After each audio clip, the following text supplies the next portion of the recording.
Bon, écoute-moi. C'est ton Père qui te parle. Dieu, le Créateur. Allah. Abba, Shaddai. Écoute-moi, j'ai pas beaucoup de temps. Il faut que j'aille chercher ta petite sœur à l'école.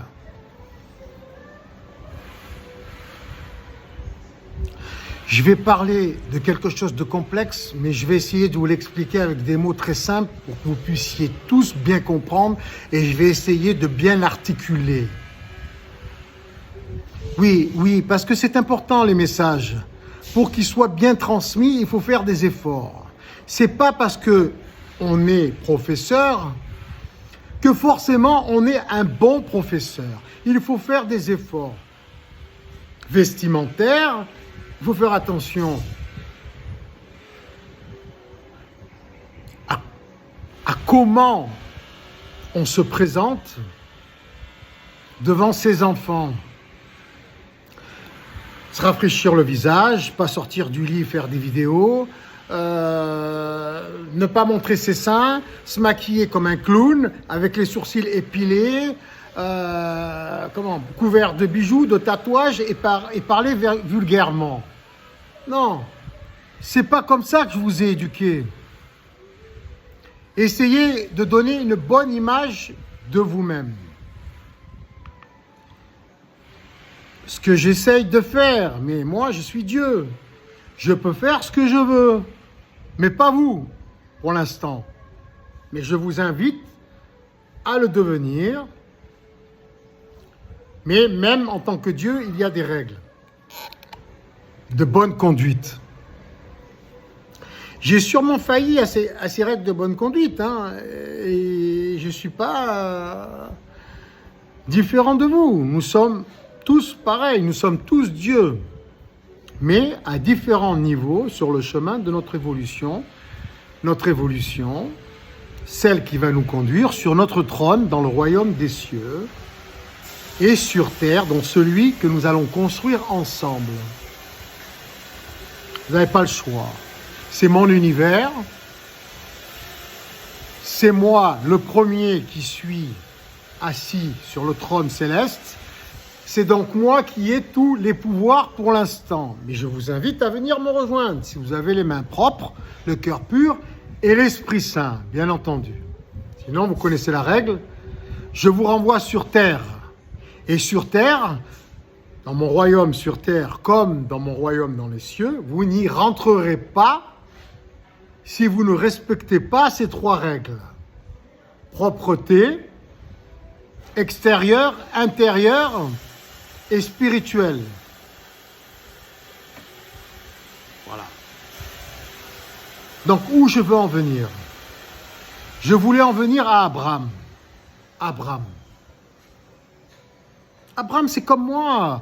Abraham, c'est comme Moïse. Abraham, c'est comme David, c'est comme Salomon. Abraham, c'est comme Mahomet. Abraham, c'est comme Jésus. Abraham, c'est comme vous tous.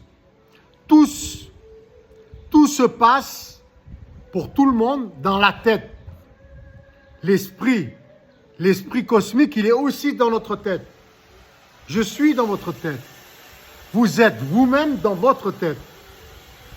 Où je veux en venir? Je veux en venir que dans la tête, tout existe. Vous ne pouvez même pas imaginer. Même ce que vous ne pouvez même pas imaginer, ça existe dans votre tête. C'est infini, illimité. Mais pour l'instant, sur la Terre, nous avons tous compris qu'il nous fallait des règles. Des règles de cohabitation. Des règles de respect. Des règles de conduite. Sinon, que devient le monde? Nous ne sommes pas encore des êtres de lumière, des êtres virtuels. Nous craignons encore la faim, la soif, le froid, les insultes, les maltraitances. Nous craignons tous pour l'instant. Nous avons un corps de chair et de sang. Donc, qu'est-ce qui s'est passé avec Abraham?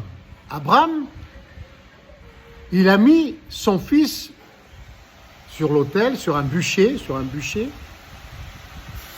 et il était censé le sacrifier, allumer le feu au bois qui était sous son fils, puisqu'il était couché sur du bois, sur du bois ou des branchages, en sacrifice pour Dieu, pour montrer sa foi et son amour pour Dieu. Abraham, il allait sacrifier son fils pour Dieu, c'est-à-dire pour moi,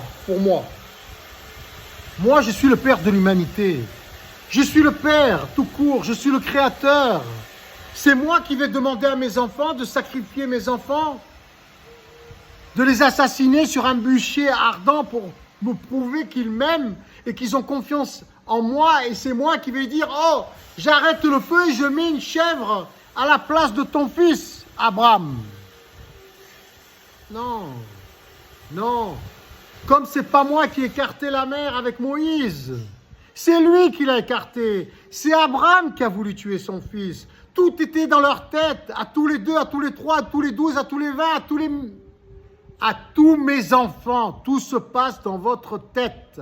Vous avez le pouvoir créateur. Vous êtes Dieu comme moi, les filles et les garçons.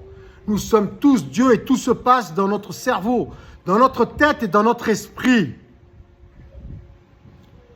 C'est Abraham qui a mis son fils sur le bûcher. C'est pas moi, c'est lui qui a décidé. Tout était dans sa tête. C'est lui qui l'a sauvé, c'est lui qui a mis la chèvre à la place de son fils. C'est lui. Moïse, c'est lui qui a ouvert la mer. David, c'est lui qui a vaincu le géant. Et Salomon, c'est lui-même qui avait du génie. J'arrive pas à le prononcer parce que c'est pas vraiment du génie ce qu'il avait Salomon. C'est vrai, on le vénère. Hey, Salomon par-ci et Salomon par-là. Moi, je vois avec une seule femme, j'arrive pas à m'en sortir. Comment il a fait, lui, avec 130? Même si elles habitaient dans une pièce du palais ou du temple à côté. Comment il a fait pour s'y retrouver? Il a accumulé tout cet argent, pourquoi? Pour toutes ces femmes, au lieu de le distribuer à tout le monde.